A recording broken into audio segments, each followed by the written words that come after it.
Hi guys, Rachel here from Rachthestamper.wordpress.com. Yesterday I showed you how to make these really cute little treat boxes. And today I'm going to show you how to make this really cute little card with the leftover designer series paper that we used from these cute little treat boxes that we made. Okay, so to get started, this is our little box here.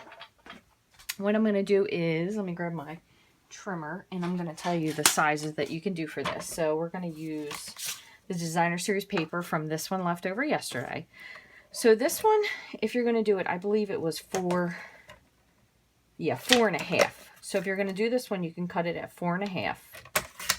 Okay, and that was the same one that we did this way. You could use either side of it. Okay, but instead we're going to use the little 4-inch pieces. So you can get 4-inch here. Oops. 4-inch. And then you'll have one more piece of 4-inch. So you can make 3 cards out of this, and then you can make 2 cards out of this. So you can fully use this entire piece of designer series paper, okay? So we're going to use one of the other pieces here. I haven't decided which side I'm going to go with yet. So we're going to use some Tangerine Tango for this card. Let's see, I have a base, but I want to make this the other direction. So let me cut a fresh piece. So we're going to make this regular style card. So we're going to go with 4. Oh, that's not the right color. That is Cajun Craze. Hold on one moment. Of course, you could use Cajun Craze. That would be perfectly fine too. Close enough to orange. So we're going to cut this at 4. Nope, that's 5.5. Okay. And we're going to score this at 4.25. Okay, just like that. And this will be very similar to what we did. And while I'm at it, let me cut myself a piece of Whisper White for the inside. This is going to be 4 by 5.25. Okay, that's going to be for the inside of the card. And then we just need a little scrap piece for our squares. If I can find one here, this should work. And I think that's it. Okay, let me get this out of the way. So what we're going to do is we're going to go ahead and stamp on our square first. So what I did is I used a piece of scrap paper. Where is it? There we go. And I kind of just stamped these cobwebs off because they were kind of dark when I did it in black and it didn't really make the spider stand out. The other thing we could do, instead of using this, we'll use this still for the spider, but how about if we switch to smoky slate for the cobweb? Okay, so I'm going to just move this piece over. Have my little cobweb here. Let me see how dark this is. That's good. That's really good. So this should be fine. So we're going to just stamp one here.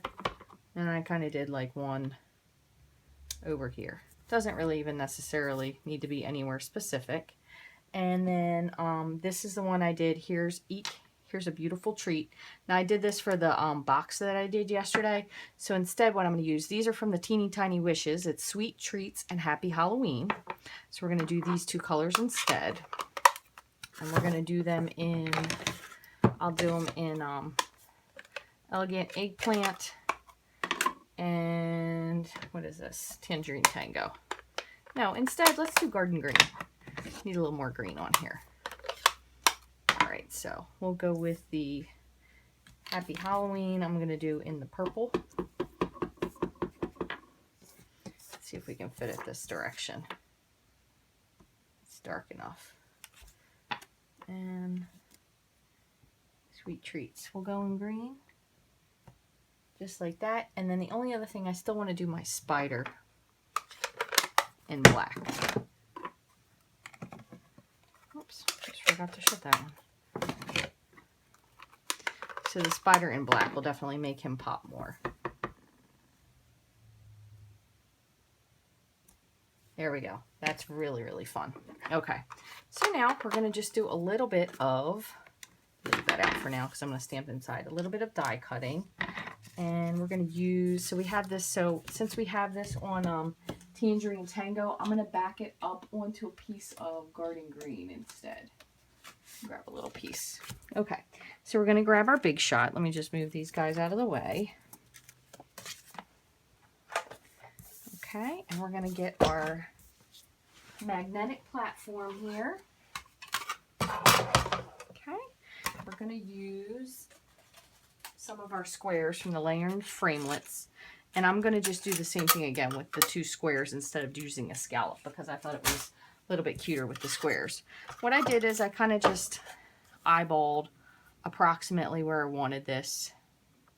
And this one, we're going to use it in a diamond shape instead of a square. So, if that makes sense. So, instead of it being square, we're going to turn it so it's a diamond. So, I'm going to also cut out a piece of the garden green. Just make sure that's where I want. I just kind of want to get the spider in, but have the words as well. Okay, so let me pop this on and crank it through.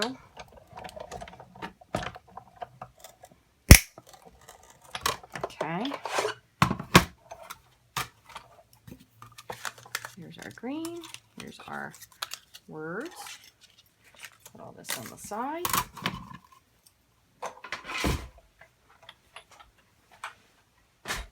Okay, and now I did put these on dimensionals just because it seemed like it was a little bit more fun that way. So put 2 dimensionals here.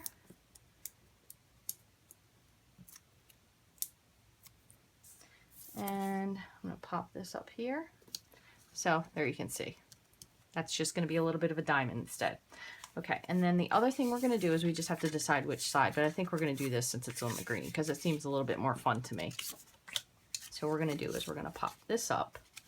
And we are going this way. So that should be really fun. We're going to pop this up on dimensionals as well. And then I'm going to wrap a little bit of the metallic, black metallic thread on top of here.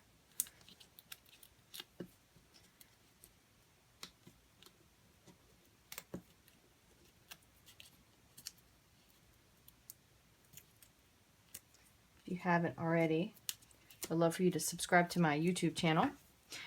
Rachthestamper on YouTube. All right, before we get ahead of ourselves, I'm going to put this, I think I'm going to put the black thread on the top this time. So I'm just going to put a piece back here, essentially just to hold the thread in place. And if you haven't seen this video before of me using this thread, I highly recommend keeping it taped after you use it.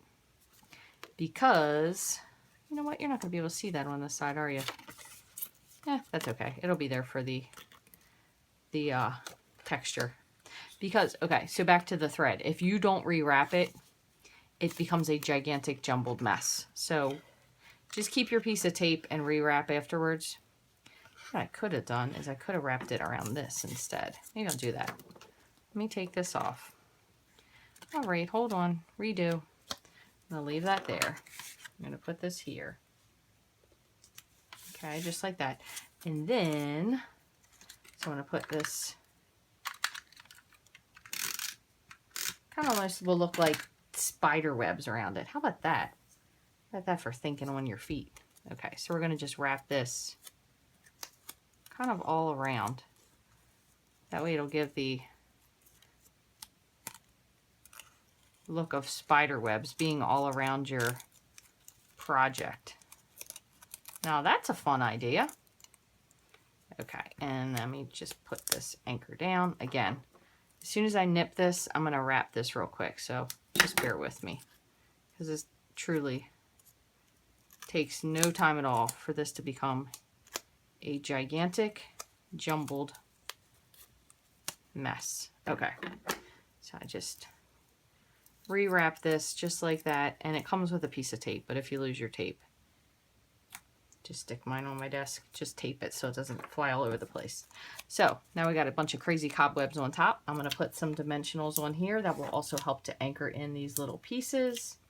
If I happen to get any on the places I'm talking about, I'll put one in the middle. I know that's a lot of dimensionals for a little square, but doing double duty.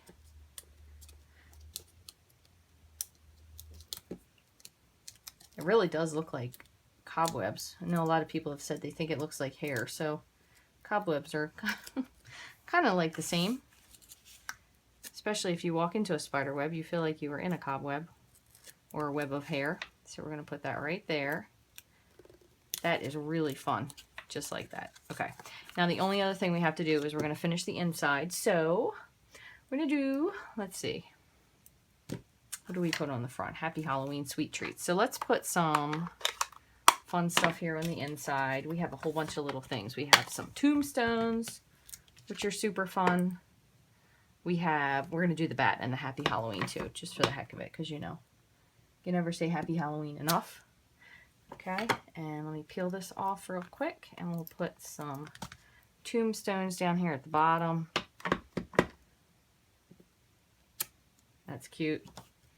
And I think I'm going to do the little witch flying up at the top here. You could even stamp the moon if you wanted to, like she was flying through the moon, but I think that's enough. I don't want to overdo it. Sometimes I don't know when to stop. Okay, and now that we have that stamped and we didn't smudge anything up, I'm going to just flip this over, put some snail adhesive,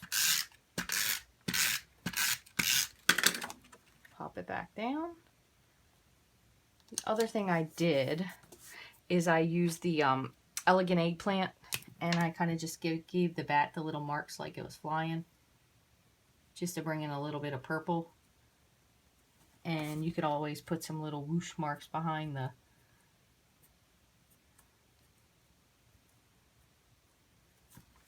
witch here. Other thing you could do if you wanted to is you could use your garden green marker, and you could color her little face in green, because you know this is the Wicked Witch of the West that's flying this sucker. And we could do the same thing. We could fill her little cape in with purple. Sometimes the purple is a little bit hard to see, so I'm going to just go lightly with it. Okay, so there's that. And your little tombstones, you could color them in a little bit if you wanted to. You could also put a pumpkin here also. That would look super fun. Okay, so let me just show you the finished up projects, what we got. So we have, these were from yesterday, and then here are the cards with the leftover pieces of Designer Series paper. So thanks for watching, guys. I hope you really like these videos. Feel free to leave me a comment on YouTube or on my blog, which is rachthestamper.wordpress.com. Any of these supplies and more from the holiday catalog will be available September 1st. You can get everything in my online store, rachthestamper.stampinup.net. Thank you so much for taking time to watch. I really appreciate you guys. I hope you have a great day.